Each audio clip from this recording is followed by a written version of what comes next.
So it's quite different, and the stuff I do is not repetitive every single day, and I think that's something that I enjoy a lot. And one reason, obviously, I think, well, obviously it's a good occupation, and it provides a I say balanced and steady income for me. So these are some reasons I would say why I study medicine. The second part that I would like to bring to you is that when you consider studying medicine or becoming a doctor, where will you choose? Staying in Hong Kong or studying abroad, for example in UK, in the States, etc.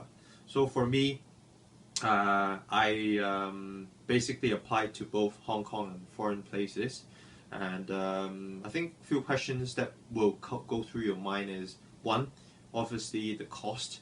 In Hong Kong, the cost is basically it's 42,000 per year, all right, as a local student. But then when you study abroad, the cost is actually much more expensive, the school tuition as well as the living cost. So I guess that's something that you have to discuss with your parents. Secondly is if you study abroad and after you get your medical degree, you actually have to study for a licentiate examination if you come back to Hong Kong. And the examination is actually quite hard. The passing rate, I'm not trying to scare you, is quite low. So that's something you have to keep in mind as well. I think also studying in Hong Kong, I get to spend more time with my family.